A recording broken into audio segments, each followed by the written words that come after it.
अस्सलाम वालेकुम दोस्तों, उम्मीद है भी तमाम दोस्त खैरियत से होंगे। वीज़ा वाला भाई आज आप लोगों के लिए एक ऐसा टॉपिक लेके आ गया है जिसके बहुत सारे क्वेश्चंस मुझे रिसीव हो रहे थे व्हाट्सएप के ऊपर, कॉल्स के ऊपर और कमेंट सेक्शन के अंदर। तो सोचा एक और डिटेल्ड वीडियो बनाता हूं आज के हिसाब से, जो कि आजकल नॉर्मली 2025 के अंदर यूके के जो वीजा रिफ्यूज होते हैं उसके मेजोरिटी रीजंस क्या होते हैं। आज की वीडियो के अंदर मैं आपके साथ प्रेजेंटेशन शेयर करूंगा, जो कि मैं हमेशा करता हूं, आप लोग जानते ही हैं। और मैं वीडियो को शुरू करने से पहले एक और रिक्वेस्ट करूंगा, और वो ये दिल से वो ये कि भाई प्लीज सब्सक्राइब कर दो चैनल को। यार बोल बोल के थक जाता हूँ यार, मैं सब्सक्राइब कर दो। क्या जाता है यार, हजारों व्यूज आते हैं, सब्सक्राइब 100 भी नहीं करते हो यार। तो भाई अभी से लाइक के बटन को दबाओ, सब्सक्राइब के बटन को अभी से क्लिक कर दो, क्योंकि आप भी जानते हो अच्छी तरह से कि यार आपका भाई मेहनत करके वीडियोस बनाता है और हर वीडियो के अंदर एक अच्छी बात होती है जो कि आपको लर्निंग की सूरत में मिल रही होती है। आइए दोस्तों वीडियो का आगाज करते हैं। स्क्रीन शेयर करता हूं आप तमाम दोस्तों के साथ और आप लोगों के साथ अपनी प्रेजेंटेशन जो मैंने आप लोगों के लिए खासकर बनाई है वो शेयर करता हूं। तो दोस्तों अपनी स्क्रीन के ऊपर आप देख सकते हैं common reasons for UK visit visa refusal from Pakistan. UK visit visa application from Pakistan are sometime refused due to a variety of reason issues. Understanding these reasons can help applications prepare stronger application. Below is the list of most frequent refusal reasons. अच्छा, बहुत सारे ऐसे reasons हैं जिसकी वजह से आपकी application जो है वो वीजा की रिजेक्ट हो जाती है। वो कौन कौन से हैं? सबसे पहला, इनसफिशिएंट फाइनेंशियल एविडेंस। आसान लफ्जों में इसको समझा देता हूं, बहुत ही आसान लफ्जों में। आप जो है अपने दोस्त के साथ चिकन कढ़ाई खाने जाना चाह रहे हैं, ठीक है। चिकन कढ़ाई जो है वो है 1500 रुपए की। रोटी और पानी का खर्चा मिला के आपका हो गया 1000 रुपए और एक्स्ट्रा आपने, और रोटी सलाद पानी, ठीक है, 2500 रुपए हो गया। उसके अलावा सर्विस टैक्स ये वो मिला के 250-300 रुपए और हो गए। तो मिला मिलू के कोई 4000 रुपए की आपको चिकन कढ़ाई मिलेगी। लेकिन आप वहां पे आप जाएंगे तो कोल्ड ड्रिंक भी पियेंगे, आप अलग से सीखें भी मंगाएंगे, बहुत सारी चीजें करेंगे। जेब में आपके हैं इस वक्त सिर्फ 2000 रुपए। तो क्या मुझे बताया आप अपने दोस्त के साथ जाके चिकन कढ़ाई खा सकते हैं? आप नहीं खा सकते। सेम इसी तरह से दोस्तों, अगर आप अपनी वाइफ और बच्चों के साथ यूके का वीजा अप्लाई कर रहे हैं, आपके अकाउंट स्टेटमेंट के अंदर 7 लाख रुपए पड़े हुए हैं, जबकि रिटर्न टिकट एक बंदे का ही 3 लाख तक का पड़ रहा है, तो पूरी फैमिली की खाली टिकट ही 10 लाख के हो गए, फिर होटल स्टे हो गया, उसके अलावा उनका एयरलाइन टिकट हो गया। तो आप जस्टिफाई नहीं कर सकते कि आपके पास इतने पैसे हैं कि आप जो है वो अपने ट्रिप को स्पॉन्सर कर सकते हैं, ठीक है। अच्छा, अब उसके अलावा this include incomplete bank statement, sudden unexplained deposit और लैक ऑफ रेगुलर इनकम। पहला तो मैंने आपको रीजन बता दिया कि आपके पास इतने पैसे ही नहीं थे अकाउंट में। दूसरा ये कि लोगों को लगता है कि भाई मैं तो बहुत ही बड़ा होशियार हूं ना, मैं अभी अपने दोस्त को बोलूंगा जानी मुझे फटाफट पैसे ट्रांसफर मार, मैं जाऊं ना उन पैसों से सबसे पहले जो है वो अपने बैंक स्टेटमेंट बना लूंगा। ऐसे नहीं होता भाई, जब मनी ट्रेल ही नहीं बनेगी, आपकी जस्टिफाई कैसे करोगे कि ये पैसा आपका है? तो ऐसा हरगिज ना करें। और तीसरा, लैक ऑफ रेगुलर इनकम। जब बिजनेस कर रहे हो भाई तो सही तरह से अपने अकाउंट में एक सैलरी बनाओ, उसको डिक्लेयर करो एफबीआर के अंदर और उसको ट्रांसफर करो। कुछ भी नहीं करते। बिजनेस का गल्ला है ना, यूं ड्रॉज खोली, गल्ले में से पैसा निकाला, बेगम ने बोला भाई वापसी पे ये ले आना, गल्ले में से पैसा निकाला, वो चले गया, वही खर्चा किया। गल्ले वाले कॉन्सेप्ट से बाहर आओ मेरे भाई, अगर आपको दुनिया में ट्रेवल करना है तो, ठीक है जी।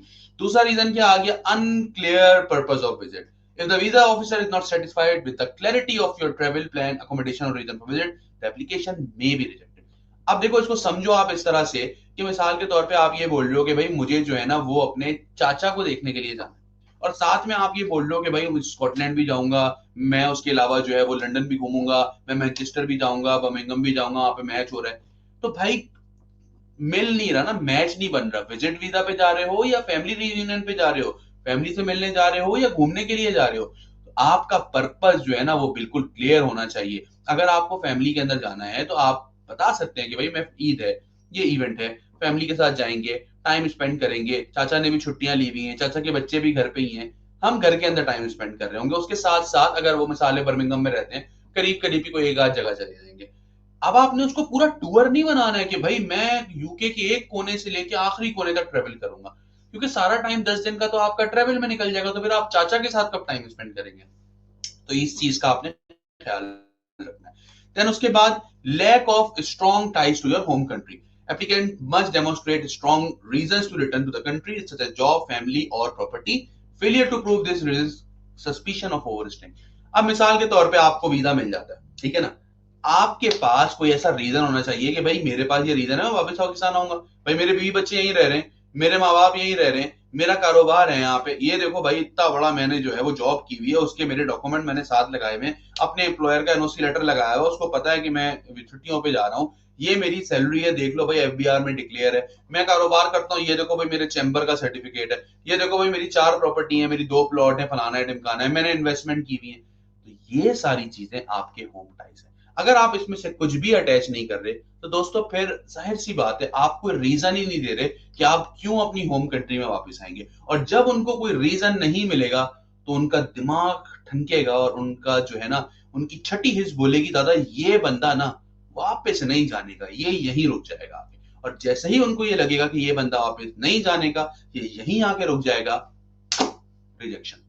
ठीक है जी, आगे चलते हैं।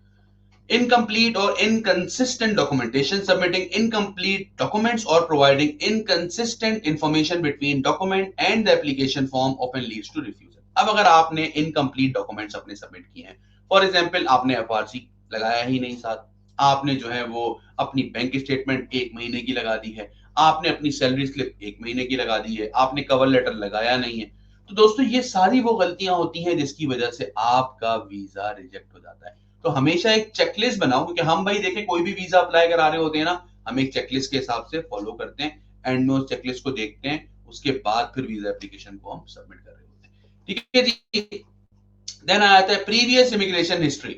अगर आपने माजी में कोई ऐसी गलतियां कर दी हैं, जैसे होता है ना भाई रिश्ता देखते हुए लोग जो है ना, रिश्ता करते हुए बंदे का माजी चेक करते हैं कि भैया इस बंदे का माजी तो चेक करो, भाई साहब का माजी ठीक है कि नहीं है, रिश्ता तो हाल में और फ्यूचर में हो रहा है फिर भी माजी देखा जाता है।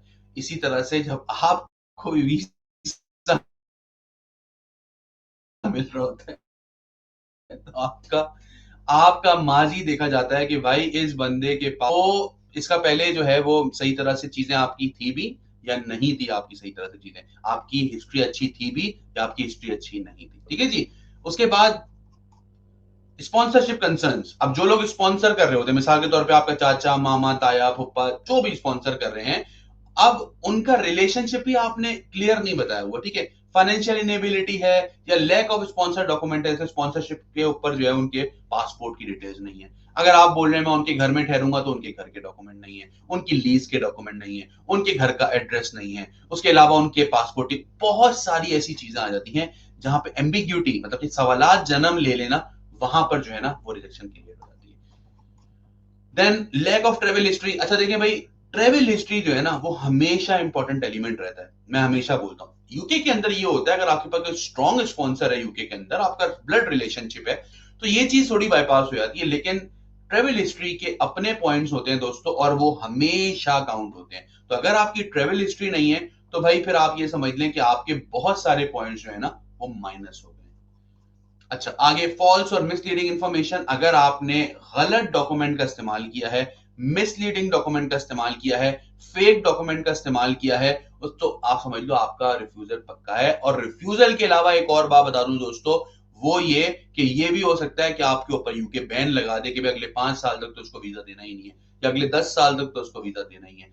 तो ये बात का आप ख्याल रखो कि कभी भी एप्लीकेशन सबमिट करो तो फेक डॉक्यूमेंट कोई भी यूज ना करो। यहाँ पे एक और बात बता रहा चलो दोस्तों, मैं रोजाना की बुनियाद पे फ्री वीजा कंसल्टेंसी कर रहा होता हूं, तो अगर आप लोगों को भी लगता है आप वीजा अप्लाई कर रहे हैं तो आप नीचे स्क्रीन के ऊपर दिए गए नंबर के ऊपर हमसे कांटेक्ट कर सकते हैं, और मेरी टीम आपका मेरे साथ एक 1-to-1 कंसल्टेंसी सेशन बुक कर देगी, जिसमें अप्लाई करने से पहले एक दफा देख लो कि आप एलिजिबल हो भी या नहीं हो। और अगर आप हमसे वीजा एप्लीकेशन प्रोसेस कराते हो तो इंतहाई रीजनेबल प्राइसेस के अंदर हम आपको वीजा प्रोसेस करके दे रहे होते हैं। देन आया था नो प्रूफ ऑफ अकोमोडेशन और itinerary. Applicant must show confirm accommodation and a rough itinerary to demonstrate genuine visit intention.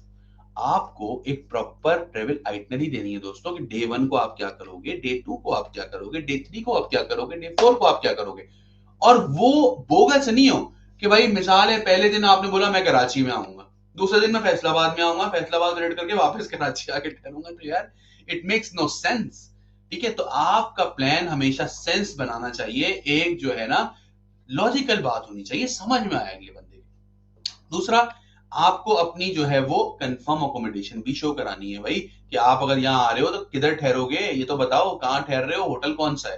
तो इसीलिए बोलते हैं कि अपना वीजा जो है ना देखभाल करो। और आखिरी एम्प्लॉयमेंट और business detail not verified. If employment letter, business ownership और tax return do not appear credible और are unverifiable, the visa may be refused. बहुत सारे लोग ना होशियार समझते हैं अपने आप को, वो करते क्या है, वो ये बोलते हैं कि भाई ऐसी कुछ भी कर दो, कौन चेक करता है। ऐसा नहीं है मेरे भाई, चेक होते हैं डॉक्यूमेंट, और डॉक्यूमेंट गलत होने की सूरत में आपको इसका खमियाजा भी भुगतना पड़ता है। तो दोस्तों ये थी आज की वीडियो। आज की वीडियो में मैंने कोशिश की कि मैं आप लोगों को जितना हो सके गाइड कर सकूं। स्टिल अगर कोई भी ऐसी चीज रह गई है जो कि मैंने आंसर नहीं की, आप कमेंट सेक्शन के अंदर मुझसे पूछें और मैं कोशिश करूंगा वीडियो की सूरत में आपको उसका जवाब दे सकूं। मिलते हैं अगली वीडियो में, अब तक अपना बहुत ख्याल रखिएगा। अस्सलाम वालेकुम।